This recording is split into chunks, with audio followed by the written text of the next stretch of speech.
Hey guys, welcome back to Chariot Palmistry. My name is Sulabh Jain, and in this video we're going to be having a look at the predictions of the month of April. But before we do that, let's just talk about the craziness over the month of March. You see, in my last monthly update video, I was talking about a lot of people getting really rattled and challenged over this month. In fact, the phrase I normally use for periods like this is the zombie state. You guys must have noticed lots of people walking around like zombies, and I'm sorry to say I think some of you may have actually faced a lot of challenges over this period. The good news is the difficult month of March is pretty much behind us right now. Energetically though, throughout most of April, we're just going to consolidate our energy over this period, and in May onwards, things go really good for lots of people in lots of different aspects of their life. The good news is they actually stay good for many months throughout the rest of this year. There will be a blip in the energy around about September time, but we'll come back and talk about that later on. Good news is we're over the worst that this year could have brought. Now we just build on this. So let's talk about some of the predictions. One of the big things that's going to be starting up this month itself is that India is going to go to elections. And a couple of years ago, I made a video on the hands of the Indian Prime Minister, Narendra Modi. And I'll put up a screenshot of that video. I made the prediction that this guy is secretly a monk disguised as a politician. And that at around about the age of 73, he'll need to make a decision on what he does with his life. Does he become Prime Minister again, or does he become a monk? Well, he's standing in elections right now. What I'm predicting is going to happen is he'll win those elections, but he won't actually serve out his whole term. Some point between what I assume is a soon victory that he'll have and the end of his next term, he's actually going to give it all up and he'll go out and just become a monk. So that's one prediction I'm going to make for you guys just now. We'll come back in a couple of years and see how that goes. The other thing I want to talk about before we get into big picture predictions for this month are the wars that are going on this year.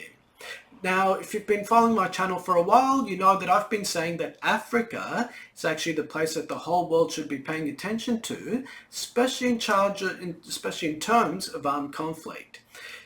Right now, everyone's focused on Ukraine and Russia, everyone's focused on Israel-Palestine, but the wars in Africa are just starting to kick up.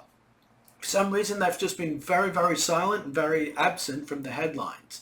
But what's happened this month is that there's been a horrible terrorist attack in Russia. 130 people died from there, and it was ISIS that claimed responsibility for those attacks. The Russians, I think, are blaming the Ukrainians, but I think it's actually a case of my enemy's enemy is my friend type of thing.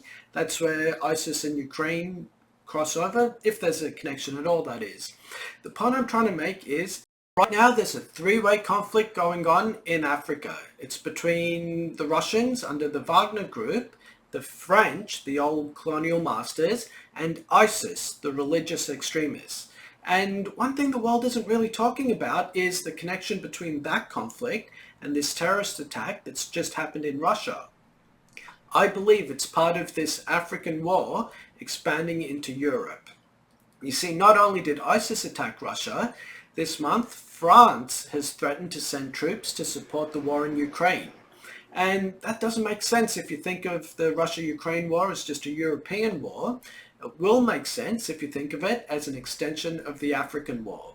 So unfortunately, that one African war that no one seems to know about or is talking about is bleeding into other conflicts, and it's not looking good. So we'll come back later on in the year and we'll talk a little bit more about that, just to keep tabs on that energy over there. Now, let's make the predictions for April. Oh, actually, sorry, before we do, let's go back to last month and just do a review of the predictions that I made over there. So this is a screenshot of my March predictions. And it was a relatively quiet month in terms of the number of predictions I made. The first one was that I was predicting a stock price rise taking place over that month. And that prediction was actually a follow-on from my February prediction. I was expecting a correction to take place. I was expecting a correction to take place in February. When it didn't, I rolled that prediction over to March, and that hasn't happened still. So I'll put a big cross next to that one. That didn't take place. My next prediction was that there'd be a gold and silver price rise taking place, and that did end up happening. In fact, gold is at all-time highs right now. Silver's lagging behind it, but I think it's going to play catch-up pretty soon. The next prediction was that there'd be a crypto price rise taking place generally over the month. That was technically correct, but it didn't go up in a straight line. You see, the price of crypto went up like 15%, it crashed 10%, went up another 20%, then it crashed 25%, then it went up another 15%. So it was a real roller coaster in terms of the energy of that market or that asset. However, the prediction technically did go correct because it was up on a percentage basis there. I got a lot of messages from you guys about, is this a crypto market crash or what's going on in the early part of the month when there was that 10% correction. Then when it went up and then it corrected again 20%, I got a lot more panicked comments from you guys. What I'm going to do in the next week or couple of weeks is make a video on the big picture of crypto, just to help you guys settle your nerves about this one.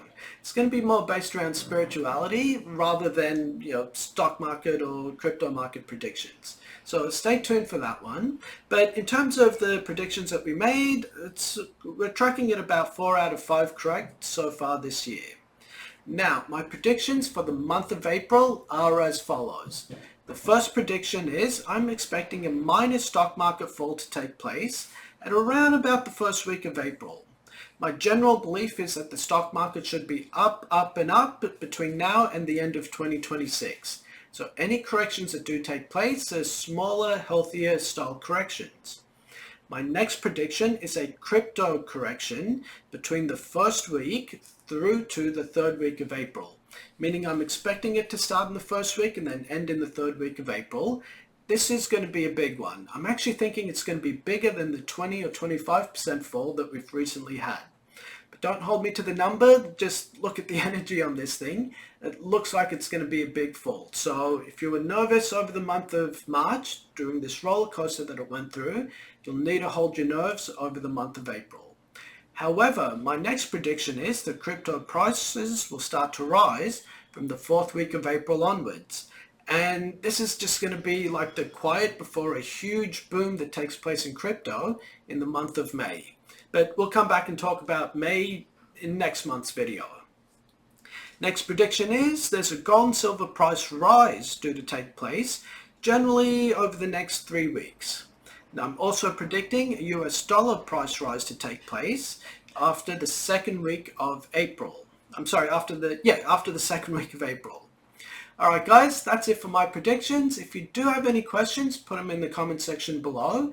But I'm going to make a couple videos on like big picture spirituality stuff on how to align your energy with that of the market over the next few months. So stay tuned for that. Thanks a lot. Bye.